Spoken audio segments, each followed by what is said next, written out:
Hey everyone, welcome back to YouTube channel Klasi 2018 Faculty of Law Christian University of Indonesia. Jadi kembali lagi bersama saya Justice Rokdatu, salah satu member dari Klasi.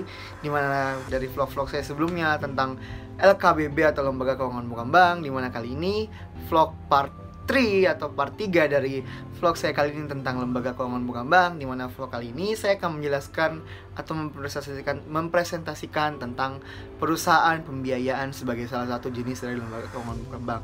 Mau tahu apa saja itu perusahaan pembiayaan? Tetap stay ya di video kita kali ini, jangan bosan-bosan ya guys. See you. Yo, makasih ya tetap setia untuk menonton vlog saya Justice Rokdatu. So, langsung aja kita bahas tentang apa itu perusahaan pembiayaan. Nah, perusahaan pembiayaan ini sendiri mempunyai definisi di mana badan usaha di luar bank dan lembaga keuangan bukan bank yang memberikan fasilitas pinjaman kepada nasabahnya untuk suatu keperluan atau melakukan kegiatan usaha, sewa guna usaha, anak piutang, usaha kartu kredit, dan atau pembiayaan konsumen seperti kredit mobil dan gadai mobil. Skema bisnis dalam perusahaan pembiayaan didasari oleh adanya underlying asset atau dekatnya jaringan industri pembiayaan dengan industri manufaktur, distributor, dan pemegang merek tunggal, serta mudah dan cepatnya pelayanan, membuat industri pembiayaan lebih dekat ke konsumennya dibandingkan industri pemberi kredit sejenis. Nah, jadi perusahaan pembiayaannya nih lebih menekankan untuk dapat bisa dekat dengan para konsumen-konsumennya. Nah, di mana perusahaan pembiayaan ini seperti yang tadi dari definisi atau pengertiannya itu mempunyai beberapa jenis atau beberapa macam-macam dalam layanan perusahaan pembiayaan ini yang ada di Indonesia. Yang pertama adalah sewa guna usaha, yang kedua adalah anjak piutang, yang ketiga ada usaha kartu kredit, yang keempat ada pembiayaan konsumen, dan keempat pembiayaan konsumen. Nah, yang berikut lagi kita bakal ngetahui nih apa sih sebenarnya pengertian dari sewa guna usaha atau macam-macam dari jenis-jenis pembiayaan perusahaan pembiayaan ini. Apa sih sebenarnya keunggulan-unggulannya atau fungsinya tuh buat apa? Nah, pertama mari kita cek dari sewa guna usaha. Sewa guna usaha atau disingkat dengan SGU, dimana adalah kegiatan pembiayaan dengan menyediakan barang atau modal yang dilakukan selama jangka waktu tertentu. Dengan menyediakan barang atau modal yang dilakukan baik dengan hak opsi maupun tanpa hak opsi untuk digunakan oleh penyewa guna usaha atau lese berdasarkan pembayaran secara angsuran. Hak opsi adalah hak untuk membeli objek sewa guna usaha setelah berakhirnya perjanjian berdasarkan nilai sisa yang disepakati bersama. Nah, di mana kegiatan leasing atau yang diatur atau kegiatan sewa guna usaha ini diatur dalam Keputusan Menteri Keuangan Republik Indonesia nomor 1169/KMK 01/1991 tentang kegiatan sewa guna usaha atau leasing. Pengadaan barang modal dapat juga dilakukan dengan cara membeli barang penyewa guna usaha yang kemudian disewa guna usahakan kembali sepanjang perjanjian SGU. Hak milik atas barang berada pada perusahaan pembiayaan. Nah, walaupun orang yang menyewa atau memakai jasa dari sewa guna usaha ini, jika dia ingin melanjutkan pengoperan barang itu, tetap aja nih barangnya tetap ada dalam kuasa si perusahaan pembiayaan selama orang-orang itu tetap membayarkan asuransi kepada perusahaan pembiayaan ini atau sewa guna usaha ini. Nah, jenis sewa guna usaha dari jenis perusahaan pembiayaan yaitu sewa guna usaha ini. Nah, contohnya itu ada banyak, ada BCA Finance, BFI Finance, ini di luar bank ya guys. Yang ketiga ada Summit Auto Finance, ada Indo Mobil Finance Indonesia, Astra Credit Companies atau ACC, Adira Dinamika Multi Finance, TBK, Federal International Finance atau FIF. Nah, itu adalah jenis dari sewa guna usaha. Yang berikut adalah jenis dari perusahaan pembiayaan adalah anjak piutang. Nah, anjak piutang ini adalah pembiayaan piutang atau account receivable financing adalah suatu kegiatan pembiayaan piutang usaha yang mengadakan atau menjual piutang usaha sebagai jaminan untuk memperoleh pinjaman atau tambahan modal kerja. Ada juga ada tiga perbedaan antara anak piutang dan pinjaman bank. Pertama, anak piutang ada pada nilai piutang, bukan kekayaan kredit perusahaan. Dan yang kedua, anak piutang bukanlah suatu pinjaman, melainkan pembelian suatu aset atau piutang. Nah, pinjaman bank melibatkan 2 pihak, sedangkan anjak piutang melibatkan 3 pihak. Nah, jadi itu perbedaannya dari pelayanan bank antara bank dengan anjak piutang. Nah, yang berikut juga pengertian anjak piutang menurut keputusan Menteri Keuangan nomor 125/1/KMK 0.013/1988 tanggal 20 Desember 1988 adalah badan usaha yang melakukan kegiatan pembiayaan dalam bentuk pembelian atau pergantian pengalian serta pengurusan piutang atau tagihan jangka pendek suatu perusahaan dari transaksi perdagangan dalam atau luar negeri. Nah, 3 pihak yang dimaksud di dalam anjak piutang ini yaitu yang terlibat adalah anjak piutang adalah sebagai penjual, debitur dari pihak yang membiayai atau faktor, dan yang pengertian dari penjualnya itu adalah pihak yang memiliki piutang, biasanya untuk layanan yang diberikan atau barang yang dijual dari pihak kedua, yang dimana debitur penjual selanjutnya menjual satu atau lebih, dimana tagihannya dengan potongan atau diskon ke pihak ketiga ya guys, maaf. Dan suatu lembaga keuangan khusus untuk mendapatkan uang dalam bentuk kas. Debitur akan membayar langsung ke perusahaan pembiayaan dengan jumlah penuh sesuai dengan nilai tagihan. Nah, manfaat dari anjak piutang ini apa? Yang pertama, menurunkan biaya produksi.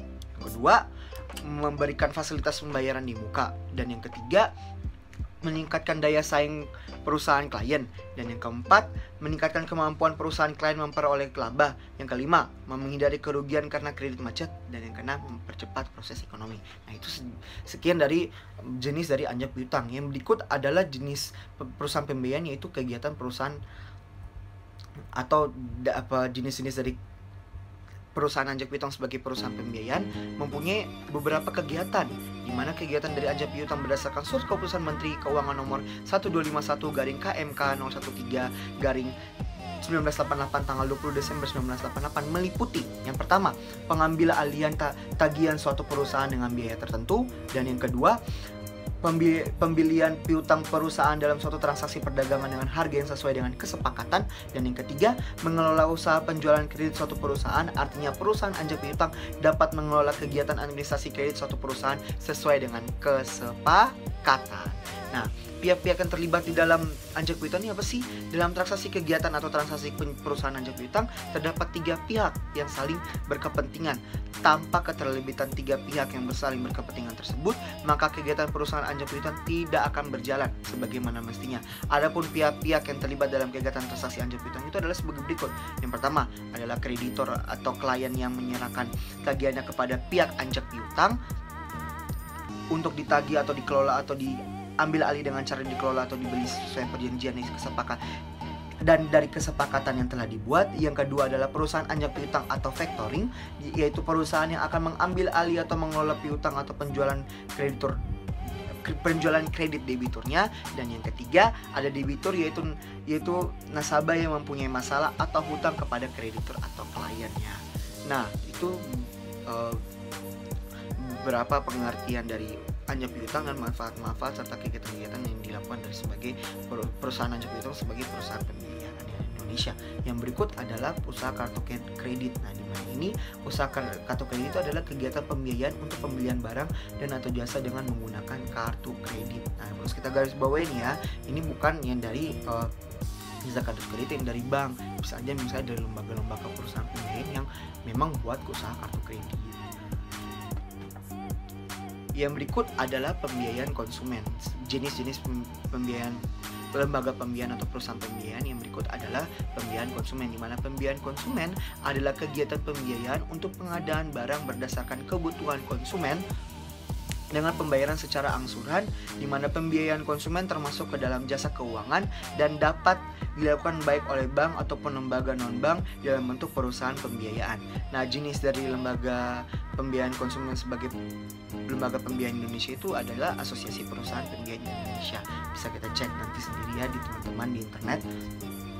Nah, setelah kita sudah mengetahui jenis-jenis dari lembaga pembiayaan yang ada di Indonesia sebagai lembaga keuangan bukan bank. Maka dari itu kita terus tahu juga nih, atau yang hal terakhir yang harus kita ketahui, apa saja sih ketentuan-ketentuan peraturan perundang-undangan yang mengatur lembaga atau perusahaan pembiayaan ini.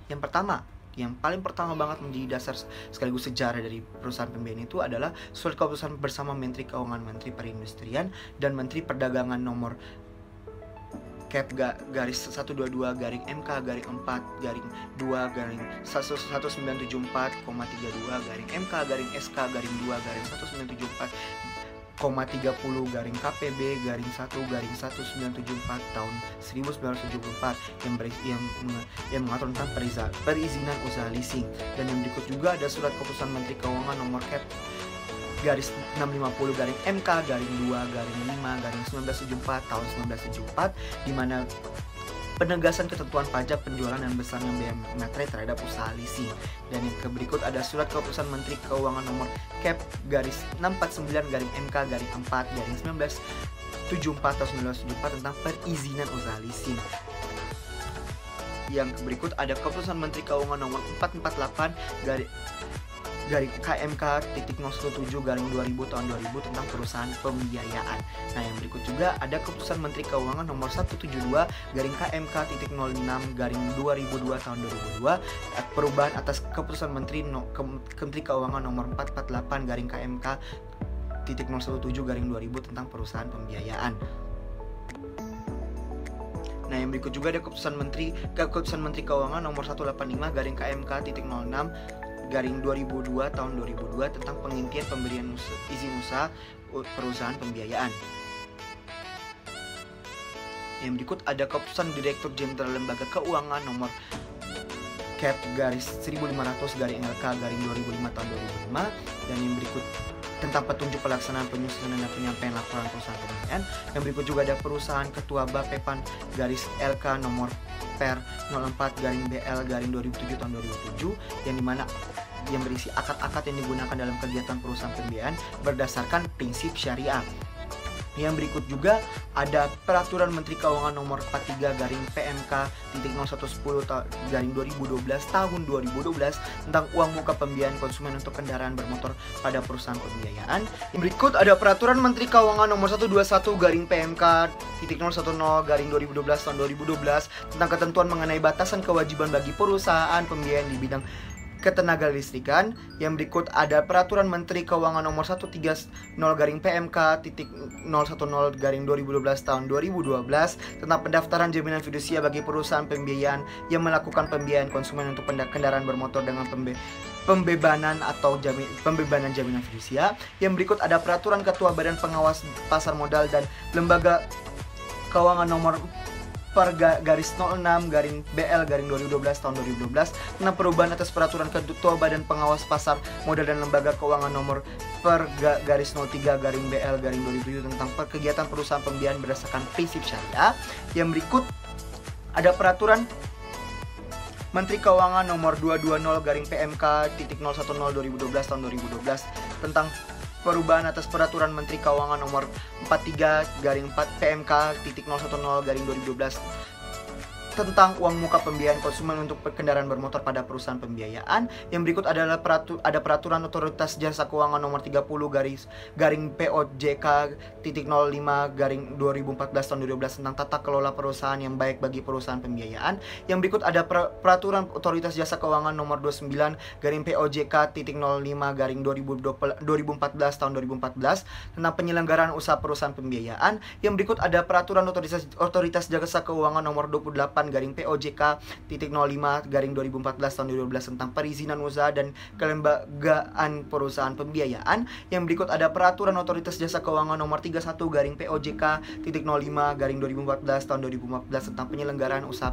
pembiayaan syariah. Yang berikut ada Surat Edaran Otoritas Jasa Keuangan nomor 4 garing SOJK.05 garing 2015 tahun 2015 tentang penilaian tingkat risiko perusahaan pembiayaan. Yang berikut ada Peraturan Pemerintah nomor 109 tahun 2015 tentang pembiayaan hortikultura. Yang berikut ada Surat Edaran Otoritas Jasa Keuangan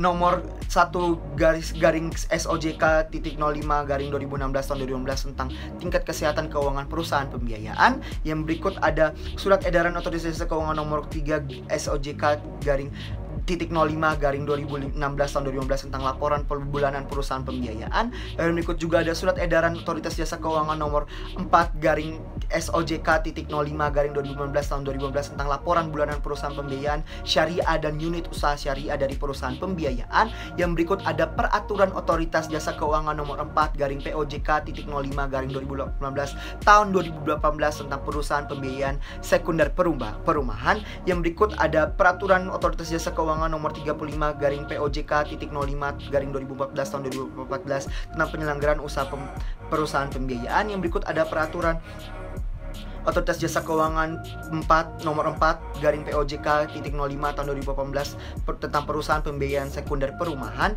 Yang berikut ada peraturan Menteri nomor 47 tahun 2009 tentang pemberdayaan lembaga jasa keuangan pelaksanaan kemudahan dan atau bantuan pembiayaan dalam sistem pembiayaan perumahan dan kawasan permukiman. Yang ini yang pasti tentang permukiman dan perumahan. Yang berikut ada peraturan Menteri Koordinator Bidang Perekonomian nomor 6 tahun 2019 tentang perubahan kedua atas peraturan Menteri Koordinator di bidang perekonomian selaku Ketua Komite Kebijakan Pembiayaan bagi Usaha Mikro Kecil dan Menengah nomor 11 tahun 2017 tentang pedoman pelaksanaan kredit usaha rakyat.